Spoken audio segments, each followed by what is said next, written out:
Thank you to the Minerals Division for the invitation to present today. It's a really great opportunity as it brings together Aboriginal communities, explorers, government, all with a view of moving in a forward direction, which is really encouraging. In 2000, SACOM proudly co-founded the statewide Indigenous Land Use Agreements, or ILUAs, in partnership with the Aboriginal Congress of SA, the Aboriginal Legal Rights Movement and the Government of South Australia.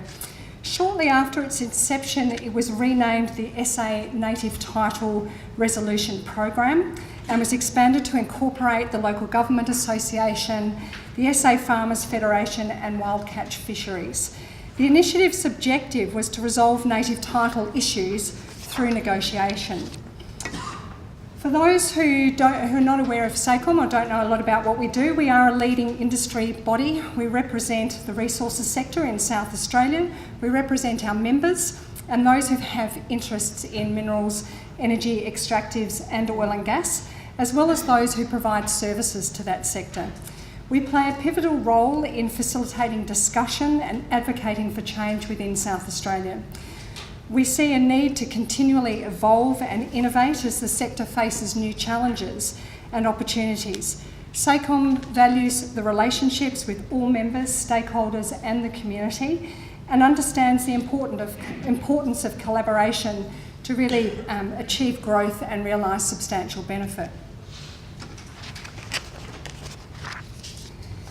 SACOM has developed 4 key strategic priorities, and I won't spend a lot of time on these, but state economic development is important to us, where we'll ensure a pipeline of discoveries and projects to support a sustainable and profitable resources sector contributing to the SA economy. Secondly, energy, where reform requires a balanced approach to provide secure, reliable and affordable energy for all, with greater access to oil and gas. Thirdly, infrastructure, where we'll address the bottlenecks, particularly to the north and west of the state, to boost productivity and therefore boost the South Australian economy.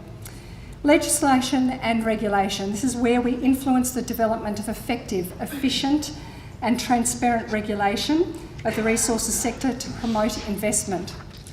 SACOM also has a robust committee structure which informs our activities and helps to drive the pursuit of key strategic priorities. A key strategy for SACOM in making connections between our members, but also to facilitate collaboration across sectors. Collaboration with other groups on matters of common interest is imperative to overcome challenges and achieve growth for the benefit of all. One of the biggest things we can do is to use our collective abilities and experiences to find creative solutions to complex problems. SACOM has been committed to cross-sectoral engagement, and that's been showcased recently in our joint electricity buying group, but also working with other sectors throughout the Mining Acts review. Moving on to SACOM's involvement in native title, as previously mentioned, the statewide ILUAs were a process and an initiative of SACOM. The initiative had the sole objective to resolve native title issues through negotiation. The framework ILUA for exploration was seen as an alternative to Part 9B of the Mining Act and was developed through negotiation with the Aboriginal Congress of South Australia, the Aboriginal Legal Rights Movement and the Government of South Australia. This framework was then used as a template to negotiate individual whole of claim ILUAs.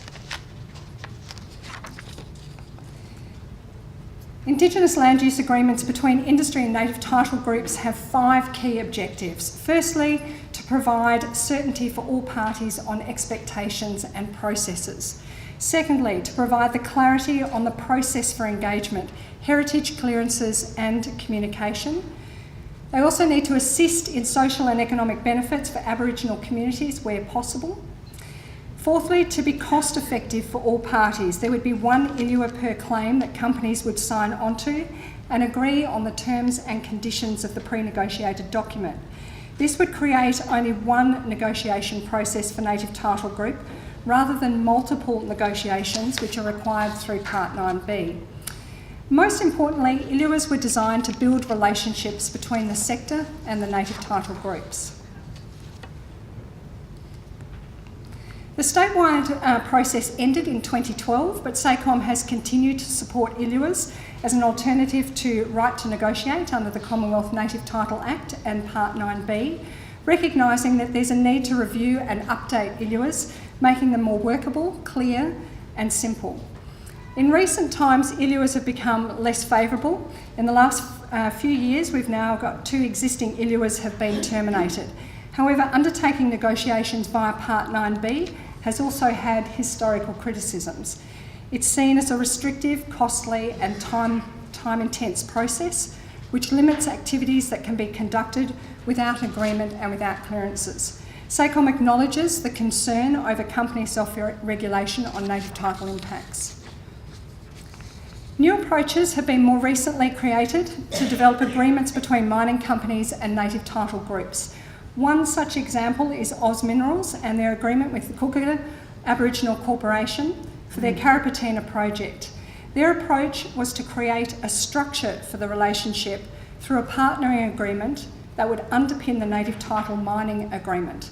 This was a deliberate approach where early discussions centred on developing trust, building common understanding and language, identifying issues, learning from each other, and developing transparent and honest relationships which overcame legacy issues.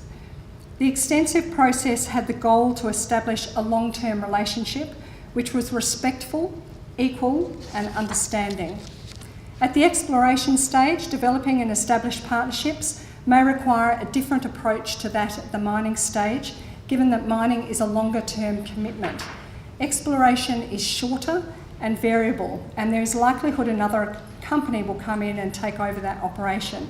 However, this should not deter any company, exploration or otherwise, from creating partnerships that go beyond exploration activities and the individual company. The resources sector continues to prioritise the development of a practical and balanced approach to low-impact exploration, which allows exploration to be conducted to a stage which enables more informed decisions on whether further investment in exploration, including the costs of negotiating a Part 9B agreement, is warranted to an agreement being required.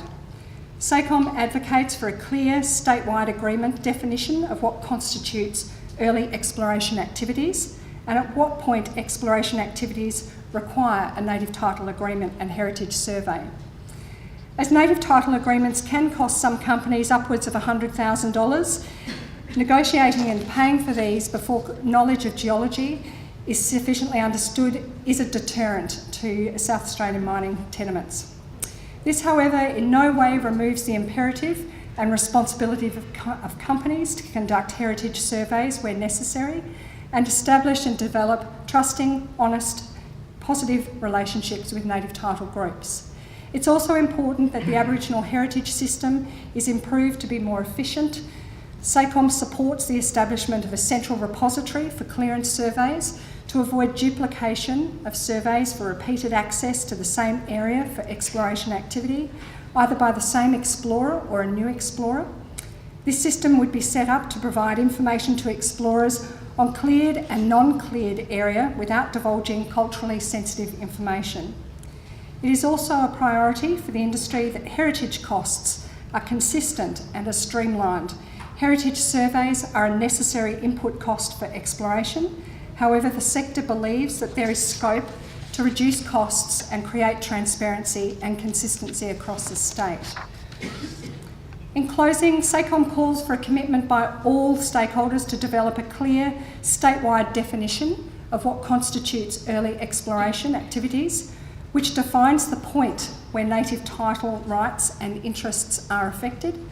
Further, we call for the establishment of a central repository for clearance surveys to provide information to explorers on cleared and non-cleared area without releasing culturally sensitive information.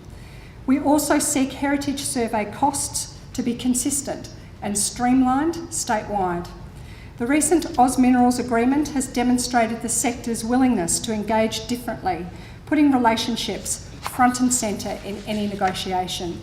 SACOM, on behalf of the resources sector, seeks to continue open dialogue with the native title groups based on understanding, mutual benefit, partnering and equity, identifying opportunities for common ground and issues that require further discussion, working towards agreed solutions and positive outcomes. thank you again for inviting us to participate in today's workshop.